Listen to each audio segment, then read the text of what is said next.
Hello everyone, welcome to Rockstar Gaming. My name is Eric. Today we're going to be continuing our unboxing series of Marvel United Multiverse, going through all the different expansions, and today we're going to be taking a look at the Age of Apocalypse, the second announced expansion during the campaign.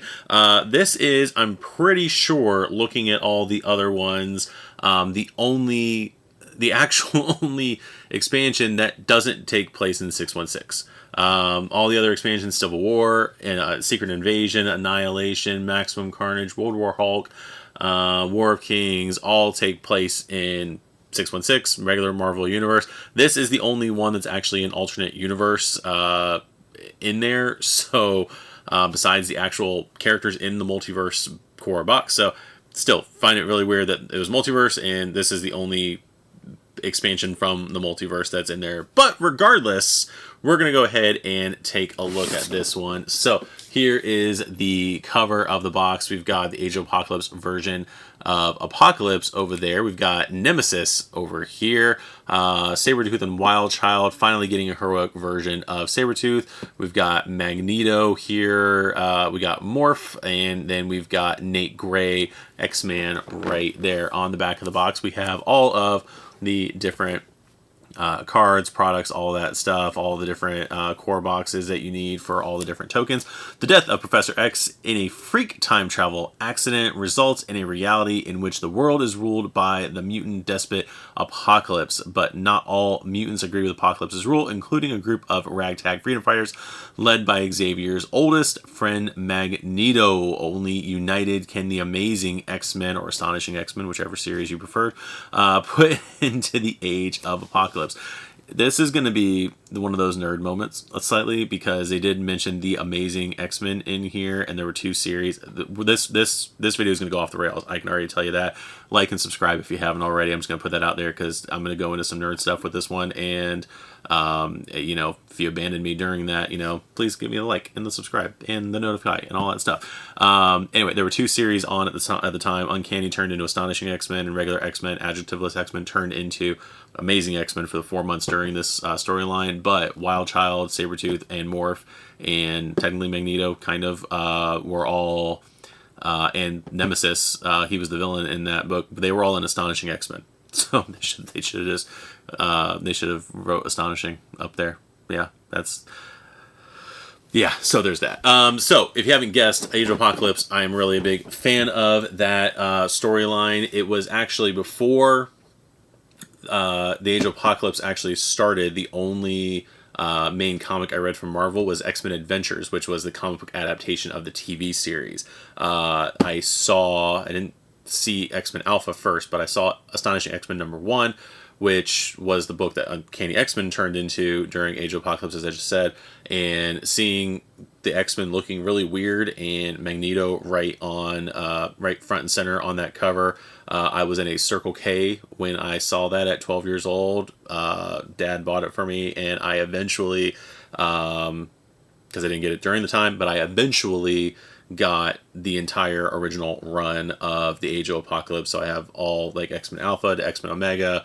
I've got the issues for Legion Quest before that. I've got all the individual series, all 4 issues of those. So again, I was a big fan of the Age of Apocalypse. It was my truly first X-Men story, and from there I got into the greater X-Men books and eventually into Marvel as a whole. So again, Age of Apocalypse, I'm very glad that there is some representation of the Age of Apocalypse storyline in Marvel United. I am a little bit sad that we don't have Age of Apocalypse, that we didn't get an Age of Apocalypse campaign, technically, so, which would have been cool, but it would have been very niche, so I understand why they're not doing that. So again, here's a better shot right here of the Age of Apocalypse box. We do have the X-Men branding there, so if you're storing the boxes, you can either store it with your X-Men stuff up there, or you can store it with your multiverse stuff, depending on how you do it, or you can just throw away the box if you are, you know, if you don't have problems with throwing away stuff. So there we go with that. There is our box cover right there. There is our leaflet. Welcome to the Age of Apocalypse. Here's all the components, everything like that there. We got some stuff specifically about X-Man. We got all the stuff here about Dark Beast with restoring mutant DNA mission, team versus team mode, Apocalypse, reset timeline mission, all on there. So That is pretty cool, and I believe, I haven't gone through it yet, that's going to be at the end of this unboxing series, but I believe there's a campaign mode for this specifically, so that they released, so we've got that to look forward to.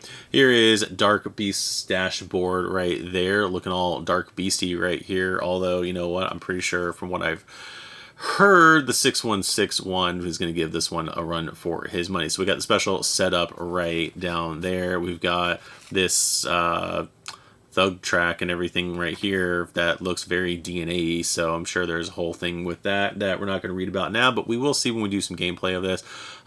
So we got Restore Mutant DNA, special rules, bam, all of that stuff. So that is pretty cool right there. We'll just go ahead and have Dark Beast. Oh, no, that's getting a lot of glare. We'll have him right there for now. Let's go ahead and take a look at the locations for this one right here. Again, these are going to be all Age of Apocalypse, I'm assuming, but we only have 4, so you will still have to mix them in with your normal locations. So we've got the Human High Council base, which I believe is in Europe somewhere, because I'm pretty sure that's Big Ben in the background right there, and again it is branded with the X-Men logo on the back. So we've got that. We've got the core Seattle Slave Camp, which I'm sure was from Generation Next, I think that's where they go to rescue Ileana. I can't remember. It's actually been a minute since I've read through the Age of Apocalypse. Got Dark Beast Laboratory right here. Any henchman entering play in this location has +1 health. Ooh, there we go. So we got that one right there. And then we've got Avalon right there, which I'm trying to think, is Avalon where Nightcrawler went to go find Mystique? I don't know. Again, it's been a while since I read through the auxiliary chapters and everything like that. I'm trying to remember the exact locations. So we've got our locations right there, and then we've got Apocalypse. So we do have a actual red figure Apocalypse that we're going to take a look at here in a minute, but we've got the Age of Apocalypse Apocalypse right there. So this is technically also the second expansion that Apocalypse has headlined. He has his own Horseman expansion where he's an anti-hero for reasons in that one. So, and then we've got Nemesis, who did have a name change during the course of the campaign, because he wasn't called Nemesis necessarily in the original Age of Apocalypse. I think Nemesis turned into the character, but he did have a different name during the original during the original storyline, and they used that name and then quickly changed it during the campaign. So there we go. So we got that, and these are our figures right here. We will get to them in just a minute, but let's go ahead and take a look at the cards. And first card we're going to take a look at, because it is here, is we do have a copy of Magneto's helmet right here for a equipment cards. This looks like it's the only equipment in this particular expansion here, so we'll go ahead and place that right back in the box for a second, and then we'll go ahead and take a look at the villains right here. So we're going to have, looks like all the villain cards are going to be in this pile, and it does look like, I made a comment on the War of Kings video, but it does look like we are going to have enough, should have enough room for sleeves in this box. But again, some of these the amount of cards we're getting, some of these bins do look a little shallow, so it's going to be iffy whether or not, if you are sleeving your cards, whether or not you're going to be able to get them back in this box. Again, some people don't keep the boxes, and I don't know what you do with your figures, especially if you're painting them, you savages. So let's go ahead. Here we've got Apocalypse right there with his threat cards and the reset timeline mission.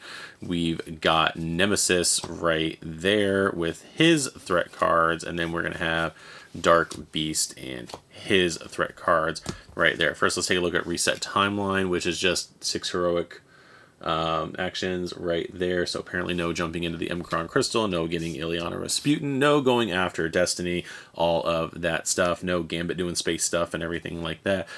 So we've got that going on there. We've got our starting master plan card for Apocalypse, Supreme Strategist. Each hero must discard their hand and draw the same number of cards. They are not KO'd by this effect, which is a 0 movement, so he's not going to be on top of you doing stuff. You are going to get a BAM, though, with that one, so there is that. his next card, Ace in the Hole. Place the surprise henchman in the location opposite to Apocalypse's. If there is already a threat there, replace it with the surprise henchman. The replaced threat becomes the new surprised henchman, then bam. So we got that going on right there, and we got Ace in the Hole, so we got 2 of those.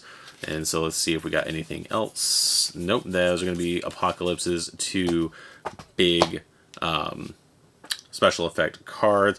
And then we've got his threats. So he's going to have his own version of Nemesis there. Deal 2 damage to each hero in this location and 1 damage to 1 hero in each adjacent location. We're going to have Shadow King, which...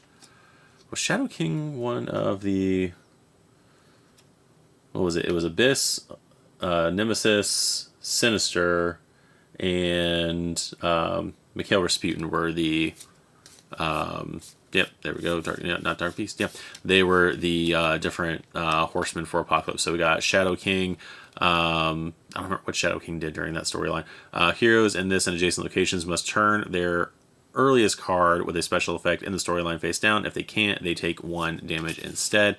Abyss, deal 1 damage to each hero in the game. So there is the unique Abyss card because everybody else seems to be using old artwork from Season 2. Mr. Sinister, 1 hero in this location removes the top card from their deck from the game until the next villain turn. Special effects on hero cards in the storyline are treated as blank. So we got that going on there. So the generic Sinister. Dark Beast, remove 1 health from each adjacent henchman. If any, Apocalypse gains the same number of health, may go above starting value. So that is going to be a rough one right there. And then Sugarman, who I can't remember if he made it into the game or not, turn each civilian in this and adjacent locations into thugs. Move Sugarman to the opposite location, swapping him with the threat there, if any. Then each hero in locations with 1 or more thugs takes 1 damage. So he's got a lot of things that he's doing during a BAM. So that is pretty cool. And then we've got Havoc, who was just a son of a gun during that storyline. Deal 2 unpreventable damage. They had to make that a keyword. Unpreventable damage to 1 hero in each adjacent location. So if you have stuff that would not let you get damaged, that ain't gonna work here. So there's Havoc in his X Factor uniform, which we will see whenever we do the unboxing for the stretch goals right there.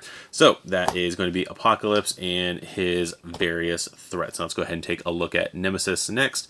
Nemesis, we already have some stuff going on. He doesn't have a starting hand card, but he's got Spirit Breaking. Heroes that have been KO'd during this villain turn must remove the top card of their hero deck from the game. So we've got that going right here. Both of them have no ban, but they do have different symbols on the bottom. Let's see here. We gotta have bam, bam, movement, bam, move, bam, bam, bam, move, bam, bam, bam, bam, move. That's that it. 1, 2, 3, 4. So he's only got those 2 versions of Spirit Breaking. So that's all he's going to have in his deck. And he's going to have his threat cards. So he's got Sabretooth and Wild Child, which I believe, again, Sabretooth was an early horseman, I think in X-Men Chronicles 1. Move this threat to the next clockwise location with any heroes and no threat if possible. Deal 2 damage against 1 hero there. The hero can ignore the damage if they reveal at least 2 heroic symbols at the bottom of the cards in their hands. So there's that right there. Again, sorry about the shadow from the upper camera here. So we got that going, and then Blood Harvesting has got 2 copies of that. Discard 1 civilian from this and both adjacent locations for each civilian discarded. Add 1 crisis token to Nemesis's dashboard. These are all handled by heroic actions. Crystalline Armor, as long as Nemesis is in this location, he ignores 1 damage each hero turn. So there's that. Again, just writing on there, nothing special in artwork or anything like that. Everything Nemesis is dealt with is with heroic actions. So there's that. Then we've got Beast with his fancy dashboard over there. He is going to have Claws and Fangs, deal 1 damage to each hero in Dark Beast's location. Right there, and then face up, and then Claws and Fangs again, and then Claws and Fangs again, And then deceive heroes. Until the next villain turn, heroes can't damage Dark Beast unless they spend heroic action in his location before attacking him. So deceive heroes, I'm pretty sure, is a callback to the fact that he made it into the 616, and he made it into the 616 and replaced regular Beast for a hot minute in the comics. So deceive heroes, deceive heroes. Superhuman senses. Until the next villain turn, Dark Beast ignores 1 damage each hero turn. So we got that going, and he's got a lot of stuff actually. Superhuman senses right there. Slave pits. Add one civilian to each location except for Dark Beast's location. So he's got 2 of those. And Madri duplication. Add 1 thug to each location except for Dark Beast's location. So Madri duplication and slave pits are basically the same thing, just one deals with thugs and one deals with civilians. Now we got his threat cards. First threat card he has here is Fatale. Bam, 1 hero in this or an adjacent location must play their next hero card randomly.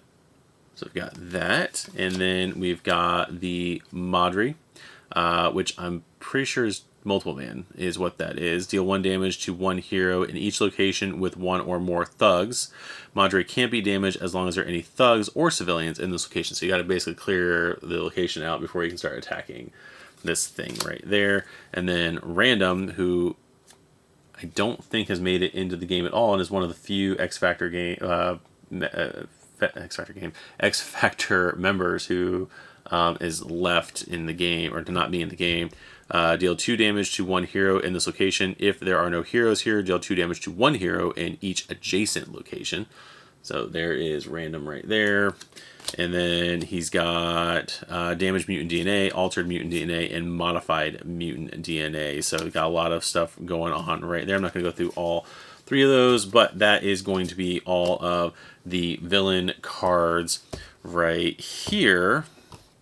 So with that said, we'll take a look at the hero cards next. Let's go ahead and put those away there, and we'll go ahead and see what heroes we have. Now, one of the other things I was realizing as I was going through this is that most of, at least half of these characters, there were 4 characters originally that survived the Age of Apocalypse during the course of the storyline. Blink came through later, which has already been in the X-Men stretch goal box, I believe, but Nemesis, Dark Beast, and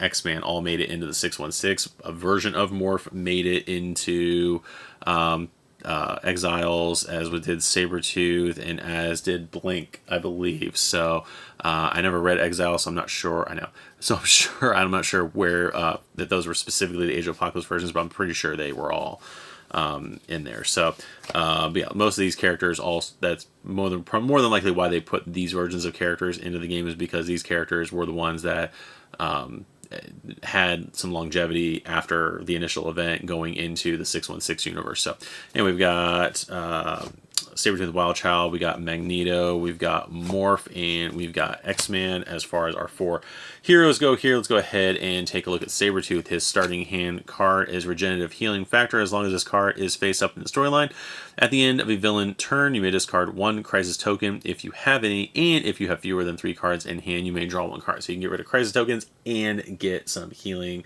going there. So that is always nice. So I'm going to have Claws and Fangs, so he's just going to get a double punch for himself right there.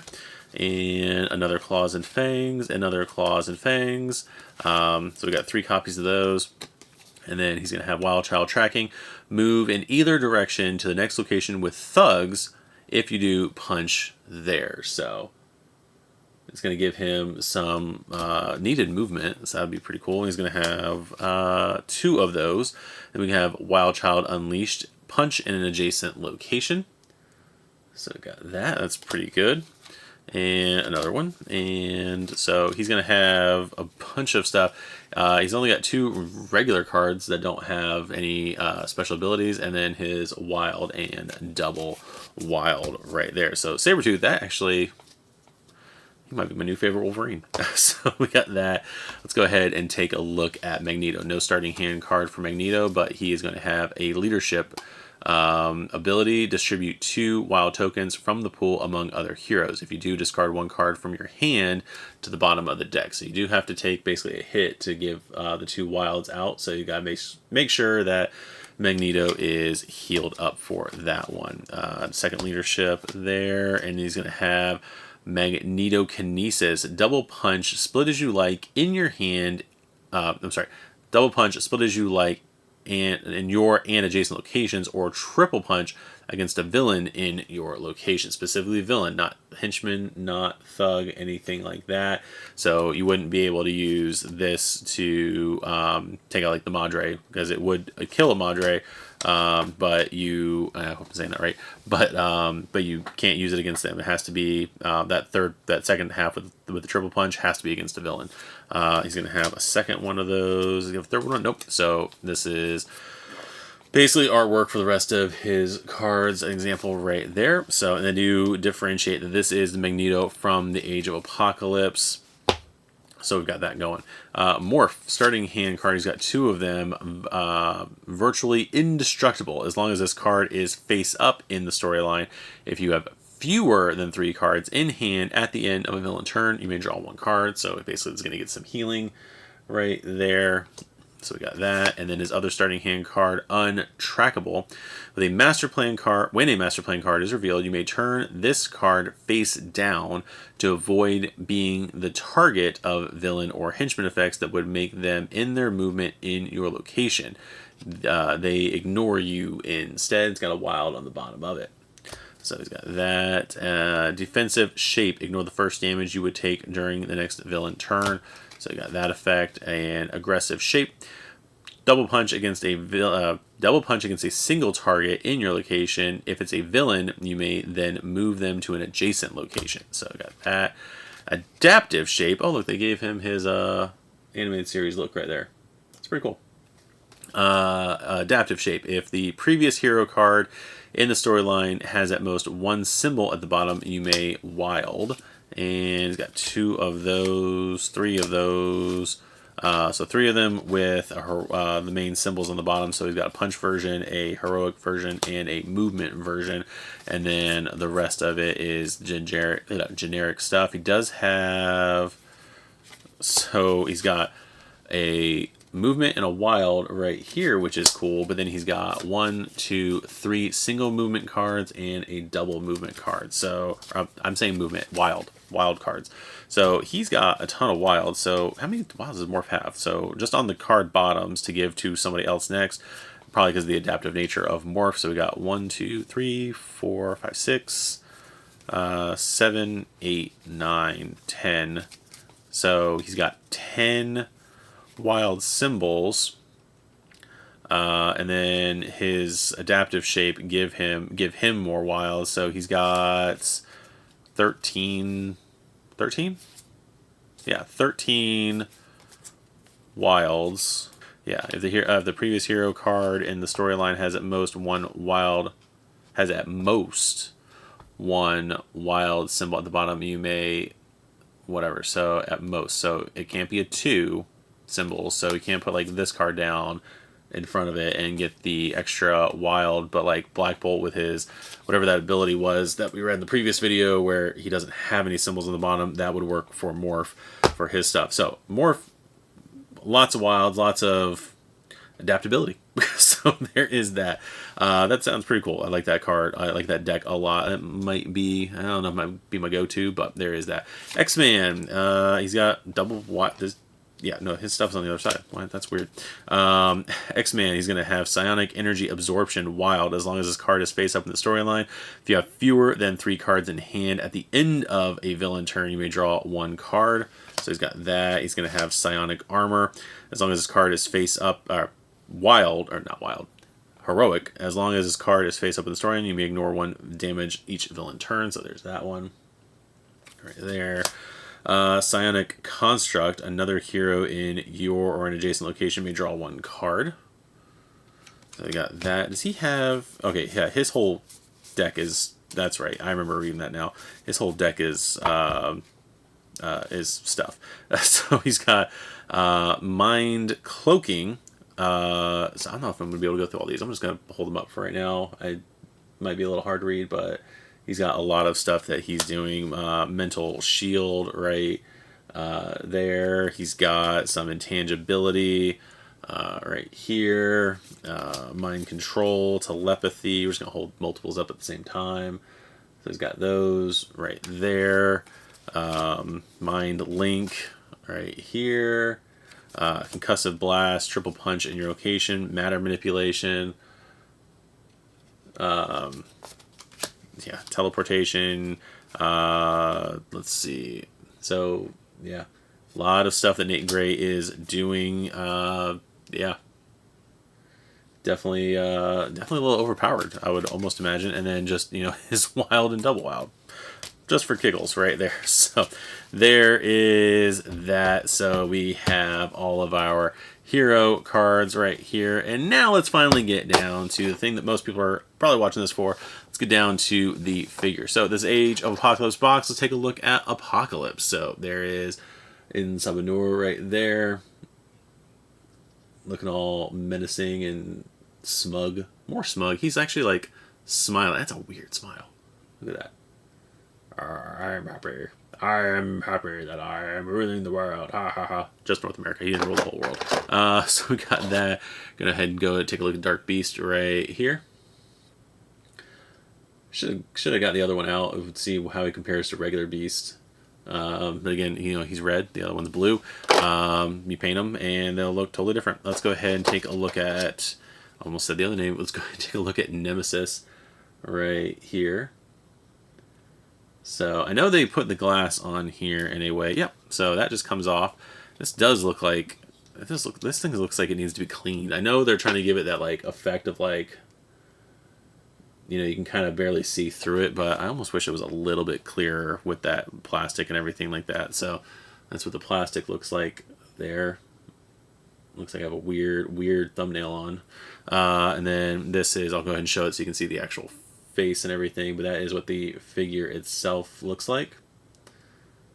So I got that going on, and let's put that back on there, snap it on, go there, and let's go ahead and take a look at our hero figures. We've got Nate Gray, a lot of yellow plastic on there. Again, going back to the whole, like, do you just spray the clear bits, or do you, you know, when you're priming and everything and paint over them, or do you use like brush on primer and, you know, try to get around there? The fact that that blue is under there makes me kind of, you know, I don't know. I don't know if I'd like that lighting effect on there. I don't remember what I said in the original one, looking at the renders and everything, but now I actually have the figure in hand. I'm kind of like, I wish that wasn't there. But, you know, what are you going to do? We got Morph looking right here. Look, Morph, though the character is cool as far as, like, the cards and everything it does and whatnot, the head sculpt and everything with, like, the fact that just it looks like a specific Doctor Who villain. Was it the Silence? That's what that looks like, unfortunately, to me. So I'm not sure if I like the head sculpt. The figure, the rest of the figure and everything looks good. I just don't like the, you know, the giant, you know, like the leader or whatever that whole character's name is, like giant, you know, brain, forehead, Mars Attacks looking thing there. I'm not sure if I like that very much. Let's go ahead and take a look at Magneto right here with his long flowing locks right here. Yeah, looks pretty cool. So, and then finally, we will take a look at Sabretooth and Wild Child right there.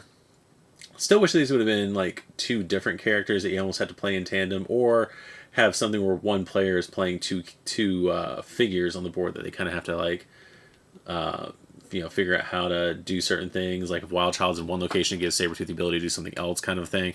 I think that would have been pretty cool, but like the sculpt and everything is nice.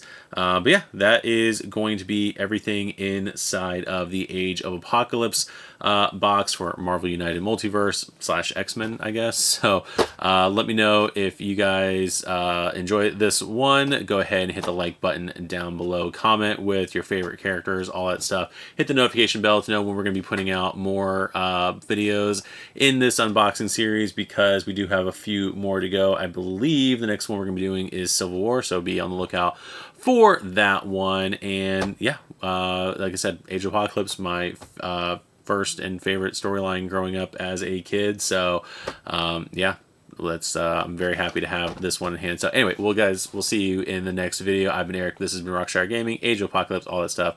Have a good one. Bye bye.